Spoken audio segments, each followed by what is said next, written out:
Assalamualaikum warahmatullahi wabarakatuh.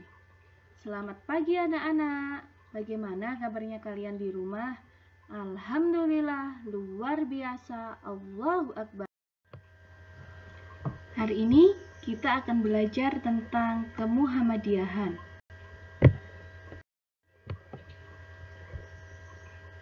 Di bab 2 ini kita akan mempelajari tentang mengenal tokoh Muhammadiyah.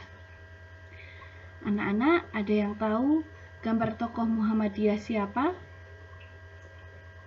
Tepat sekali, gambar tokoh Muhammadiyah itu adalah Profesor Dr. Haji Muhammad Amin Rais, MA.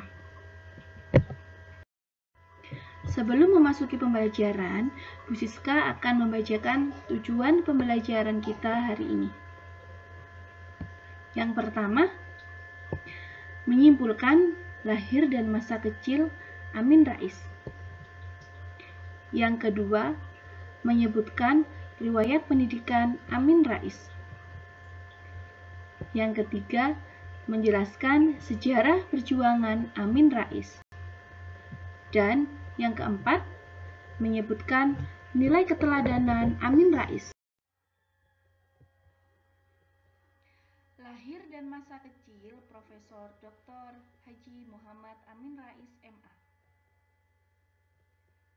Amin Rais dilahirkan di Solo pada tanggal 26 April 1944. Kedua orang tua beliau bernama Suhud Rais dan Sudalmiah.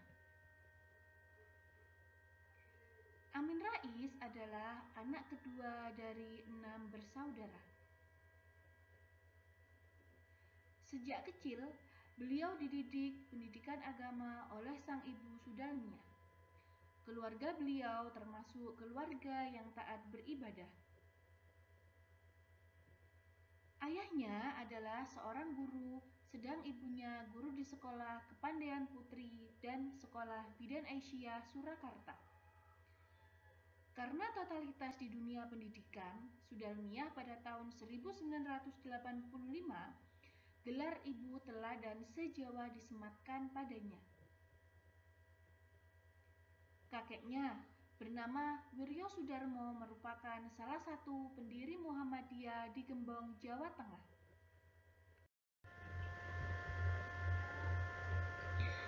Amin Rais kecil sudah dilatih untuk bangun jam 4 pagi. Jika sudah bangun, maka Amin Rais disuruh mengatakan as-sholatu khairum minan naum dengan suara keras sehingga sang ibu terdengar. Biasanya Sudalmiah sang ibu memberi 50 sen jika anaknya bangun tepat waktu. Uang tersebut dimasukkan ke celengan oleh Amin Rais dan dibuka ketika lebaran untuk membeli baju lebaran.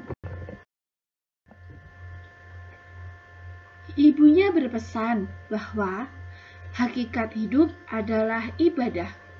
Pesan ini yang selalu diingat oleh Amin Rais. Baginya, ibu adalah orang yang sangat mempengaruhi kehidupannya. Ketika kecil, Amin Rais bercita-cita menjadi wali kota. Ketika SMA, ingin menjadi duta besar. Beliau memilih jurusan hubungan internasional ketika di perguruan tinggi. Dan beliau berprinsip, hidup adalah mencari ridho Allah dan harus menjadi orang yang apa adanya. You are what you are. Riwayat pendidikan Amin Rais dimulai dari Sekolah Dasar Muhammadiyah 1 Surakarta, SMP Muhammadiyah Surakarta, SMA Muhammadiyah Surakarta,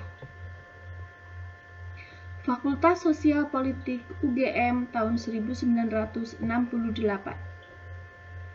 Fakultas Tarbiyah Universitas Islam Negeri Sunan Kalijaga Yogyakarta tahun 1969, Magister Ilmu Politik University of Notre Dame, Indiana, Amerika Serikat tahun 1974.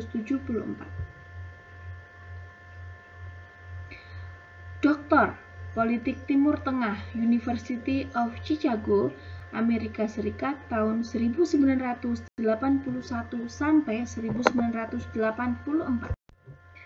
Nah, anak-anak, setelah mengetahui lahir dan masa kecil Amin Rais serta riwayat pendidikan Amin Rais, sekarang kita belajar tentang sejarah perjuangan Amin Rais. Yang pertama, beliau menjadi Ketua Umum PP Muhammadiyah tahun 1995 sampai 1998. Pada tahun 1993, di hadapan peserta Tanwir Muhammadiyah di Surabaya, beliau kembali menggulirkan isu besar, perlunya suksesi kepresidenan. Keberaniannya mengambil resiko yang tak jarang bahkan mengancam jiwanya.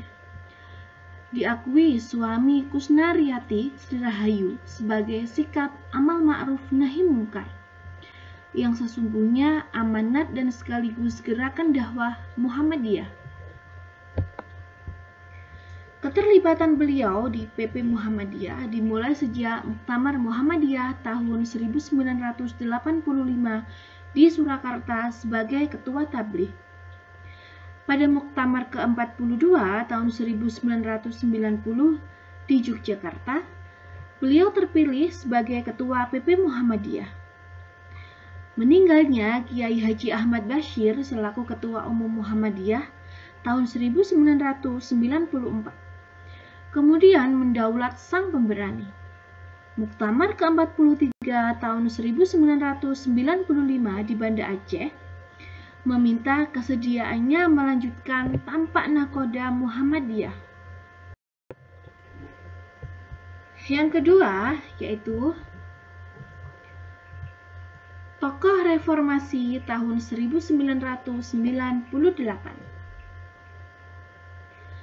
Pemerintah Orde Baru yang dipimpin Presiden Soeharto selama 32 tahun ternyata tidak konsisten dan konsekuen melaksanakan cita-cita Orde Baru. Dalam pelaksanaannya Orde Baru banyak melakukan penyimpangan terhadap nilai Pancasila dan ketentuan yang tertuang dalam Undang-Undang Dasar 1945 yang sangat merugikan rakyat kecil dan bahkan Pancasila dan UUD 1945 hanya dijadikan legitimasi untuk mempertahankan kekuasaan. Reformasi yang terjadi di Indonesia merupakan suatu gerakan yang bertujuan untuk melakukan perubahan dan pembaruan, terutama perbaikan tatanan kehidupan dalam bidang politik, ekonomi, hukum, dan sosial. Dengan demikian, menuju terwujudnya Indonesia baru. Persoalan pokok yang mendukung adanya reformasi adalah kesulitan warga masyarakat dalam memenuhi kebutuhan pokok. Harga-harga 9 pokok, sembako, beras, terigu, minyak goreng, minyak tanah, gula, susu, telur, ikan kering, dan garam mengalami kenaikan yang tinggi. Sementara itu, situasi politik dan kondisi ekonomi tidak menentu dan tidak terkendali, dan menyebabkan masyarakat Indonesia tidak percaya terhadap pemerintahan Orde Baru. Anak-anak, pada masa Orde Baru ini dipenuhi dengan korupsi, kolusi, dan nepotisme yang menyebabkan runtuhnya perekonomian Indonesia.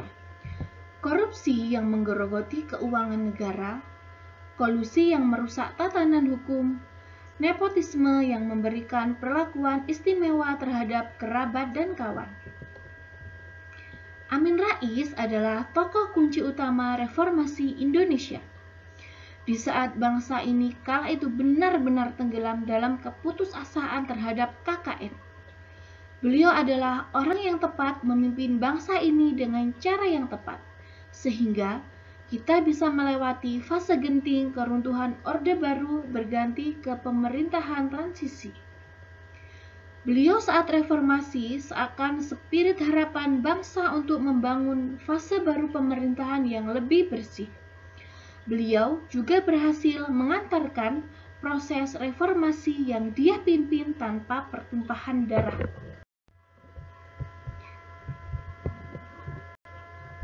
Amin Rais sebagai Ketua Majelis Permusyawaratan Rakyat atau MPR. MPR merupakan lembaga tinggi negara yang memiliki kekuasaan sangat besar. MPR terbentuk pada tahun 1959 di bawah pemerintahan Soekarno. Amin Rais di pimpinan MPR mengajukan 8 agenda yang akan dijalankan selama 5 tahun ke depan, yakni sebagai berikut. Yang pertama, membentuk kelompok kerja yang bertugas mengamandemen konstitusi yang telah dibuat dan digunakan sejak tahun 1945. Yang kedua, merumuskan susunan kedudukan MPR. Yang ketiga, memberikan tanggapan atas pertanggungjawaban Presiden. Yang keempat, menyusun GBHN yang akan menjadi pedoman dalam membangun negara tahun 1999 sampai 2004.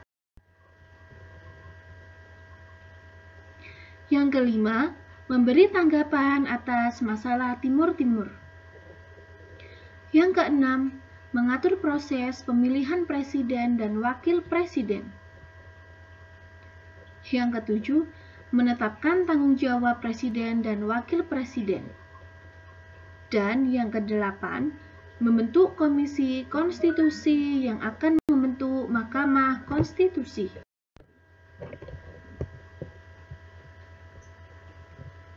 Nilai keteladanan yang dimiliki Amin Rais. Yang pertama, memiliki kesederhanaan yang tinggi. Amin Rais lahir dari keluarga yang sederhana yang menempa hidupnya menjadi pimpinan yang kuat. Yang kedua, mempunyai cita-cita yang tinggi. Saat kecil, Amin Rais melihat panutan dalam hidupnya. Ia mengagumi Bupati Solo, seorang pria yang hangat dan mudah bergaul dengan masyarakat. Religius. Saat remaja, Amin Rais bercita-cita menjadi duta besar yang menangani hubungan internasional. Yang ketiga, keberanian yang kuat di dalam dakwah amar ma'ruf nahi munkar. Terbukti, beliau menjadi penggerak lokomotif gerakan reformasi dan mendirikan Partai Amanat Nasional. Yang keempat, memiliki ilmu agama dan intelektual yang tinggi, sehingga sanggup memberikan persoalan umat dan bangsa. Terbukti, Amin Rais dipilih menjadi Ketua PP Muhammadiyah dan Ketua MPR Republik Indonesia. Anak-anak, alhamdulillah pembelajaran kita hari ini sudah selesai. Semoga materi yang disimak kalian semua dapat bermanfaat. Jaga kesehatan, jaga kebersihan. Jangan lupa melaksanakan sholat 5 waktu dan jangan lupa selalu berbuat baik. Tetap semangat di pembelajaran selanjutnya. Rizka akhiri, wassalamualaikum warahmatullahi wabarakatuh.